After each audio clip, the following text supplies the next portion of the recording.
gang, what's up? Welcome back here to another edition of Intuitive Angling. Really appreciate you guys making some time to watch the video. Just definitely always grateful for that. And today I'm going to share with you guys a story of the best day I've ever had on the water and the worst day I ever had on the water. I get a lot of comments from subscribers. They sort of like the old stories out there from back in the day. So I've got a ton of them, that sort of like a never-ending list of them, and I like to share them with you guys occasionally. Real quick before we get started here, just a couple different reminders. If you guys haven't had a chance again, please check out our Fish the Moment lake map breakdowns. I've been talking about them this week. We have got winter map breakdowns available. Actually, we've got all 4 seasons. If you got a lake you want to know about any time of the year, got them there. We've also make a personal breakdown for you guys. If you're interested in having just a personal breakdown of a lake of any size, we can do it. You can check that out at fishthemoment.com. I'll put the link in the description. Much appreciated. Okay, guys, gonna give you guys I've had a lot of good days on the water, and I've had a lot of suck days on the water. But the two that I got thinking about this, and the two that stand out as probably my best and worst, is what I want to share with you guys. So I'll start out with the best one. The best one was it was the last day of the 1989 Virginia Top 100 Bassmaster Tournament at Bugs Island Lake, at which I won that tournament. And I had been fishing. It was my 3rd year on the circuit. I was struggling like everybody, seems to do. I qualified for the Bassmasters Classic in 1986, and I missed it in 87 and 88. So I was running out of money. I mean, it was just, I was 26 years old, and scraping together every penny I could to fish the tournament. So I went to Bugs Island Lake, which was our first tournament of the year of the season. I'd never heard of it before, never seen it before. And it just so happened I lucked out because it was an October tournament. Normally you have low water in October, and there was a hurricane that came up the East Coast like a week before we got there, or 2 weeks before we got there, and flooded the whole area out. And Bugs Island Lake has a lot of willow trees, just like all my lakes around here. I grew up flipping flooded willow trees. So I got there to Bugs Island, and the lake was full of flooded willow trees. So it was almost like it was meant to happen. So anyway, to make a long story short, it was a 4-day tournament, and I was leading the tournament going into the last day. I had I think I had a 3-pound lead over Gary Klein in the tournament. And the area I was flipping, it was one cove. It was a little bitty cove that you could almost cast across, and I was working this cove just around and around as slow as I could go, just flipping the jig into the willow trees. And going into that last day of the tournament, I had everything to lose. I mean, I needed to win that tournament. I needed to win it for the money. I needed to win it to get my career off the ground. And I had so much riding on that last day of the tournament. So I get in there the last day, and I was surprisingly relaxed. It's like for being as young as I was, because I was in my element. I was familiar with the area, I was familiar with the technique, and I'd been losing fish every day. The day before that, I weighed in 3 fish that weighed almost 15 pounds, and I lost a 7-pounder and a 9-pounder, and only had 3 fish. So I should have won the tournament after the 3rd day, but losing those big ones, got me where my lead was only 3 pounds. So the way it started out, it took me about an hour to make a pass around this cove, and I hadn't been getting any bites for about the first 2 or 3 hours in the tournament. And the first pass I made through it, I caught 3 nice keepers, just fishing real slow, and that really got me settled down, really got me relaxed. I was just completely focused on what I was doing. And on the second pass that I made through there, I really slowed down, and I caught 2 more that filled out my limit. And I remember when I got that last bite, I had 4 fish in the boat, and I still had about 2 or 3 hours left to fish. And I guess I was calculating in my mind. It's like, if I can get 1 more bite, that means Gary Klein's probably going to have to catch 20 pounds to win the tournament and beat me. And I knew that was very difficult because the water level was falling every day. There was barely enough water in the willows. Last day of the tournament, it was the weekend. I just didn't see anyone catching 20 pounds that last day. So in my mind, I knew that last fish was critically important. So anyway, I remember it vividly. It's like I had about 2 or 3 hours left to fish, and I made a long pitch with that jig. There was a big willow tree in the water about 30 foot in front of the boat, and in front of that little willow tree there was a small buckbrush. It was about this big around, and I made a long pitch, flipped in there, worked in there, felt all of a sudden felt just boom, just like that, and I set the hook, and it's about a 3-pounder, and I just cranked that fish into the boat all the way to the boat. It's wallering, reached down and lifted it, and as soon as I got that fish in my hand, I think I even said it on camera, it's like this was the one that's going to win the tournament. And it's like the feeling of that. I hadn't won yet, but I was pretty dang confident that I was going to win. And the feeling of getting that 5th one in the boat, and it just was this huge relief. And then I ran back to weigh-in after that, went through the weigh-in. I think Gary had a pretty decent bag that last day, but I still wound up winning the tournament by like 4 pounds.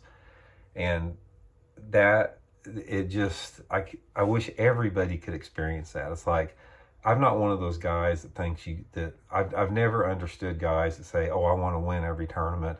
I had that experience of winning that Bassmaster tournament. I wish every angler could feel that. I mean, seriously, every one of you guys that fishes tournaments, I wish you could feel what it's like to win a Bassmaster tournament, because I can promise you there was nobody out there ever that was more grateful for winning that tournament than I was.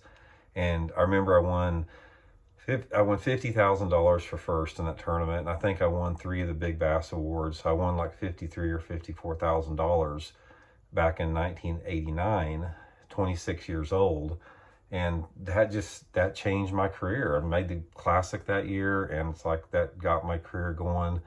Definitely the best day of my fishing career that day.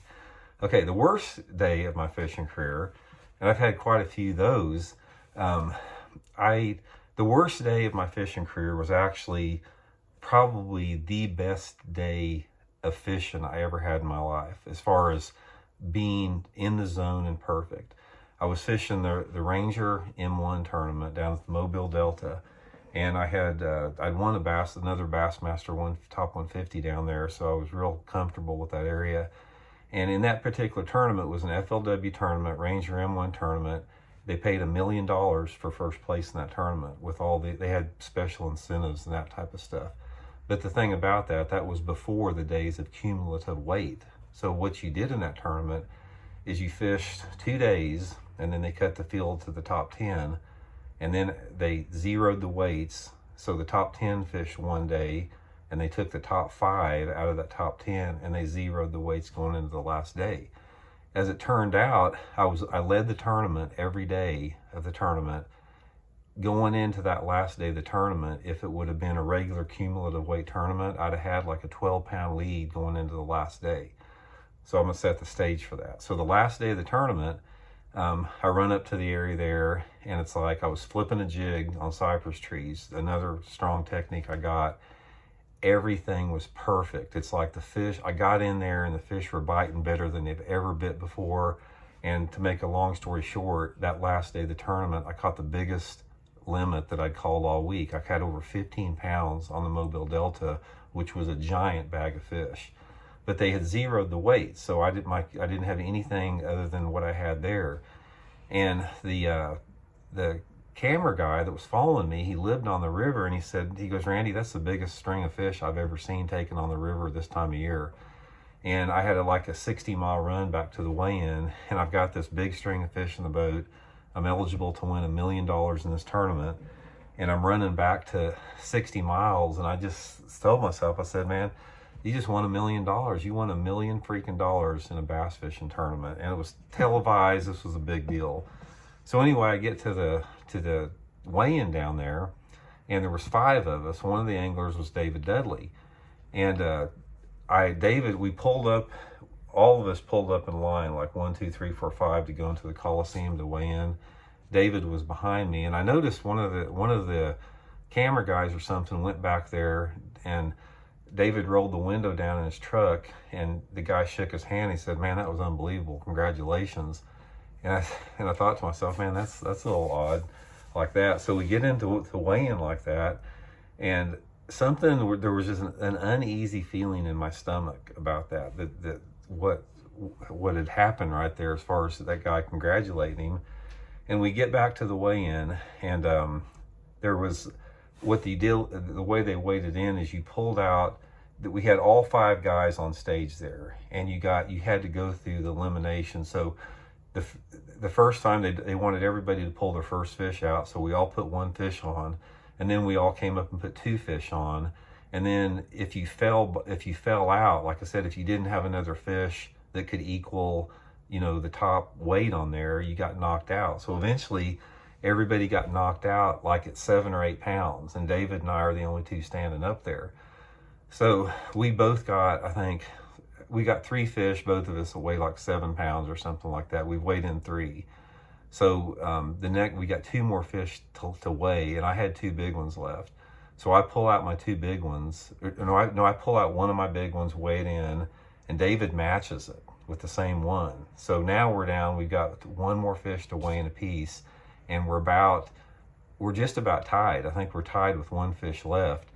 And I heard somebody say that he had a big one, and I still had a big one left too. So I pull mine out, and it weighs in like 15, my total is like 15 pounds, 3 ounces or something like that. And David pulls a big one out. He's got like 15 pounds, 6 ounces. So he beats me like by just ounces in the tournament. That was the worst day of my entire, probably one of the worst days of my entire life, let alone my fishing career, because my heart just sunk. It's like, I was in shock. I mean, literally, I had just come off the most perfect day on the water I've ever had, in the most perfect tournament I had ever fished before, that I would have won by 10 or 12 pounds under normal conditions, and I lost the tournament. I lost this tournament and $1 million after fishing a perfect tournament. Perfect. Didn't lose any fish all week long. I mean, it was magical. And I never recovered from it, even to this day. It's like it haunts me to this day. It's like you never are going to get another chance to win $1 million. So that was the worst day on the water I ever had with that. So anyway, guys, just 2 quick stories there. Just wanted to share that with you. Let me know what you guys think, man. Let me hear some of the stories you guys have. What's your worst and your best days on the water? I'd be curious. So thanks for tuning in, guys. Appreciate it. We'll talk later.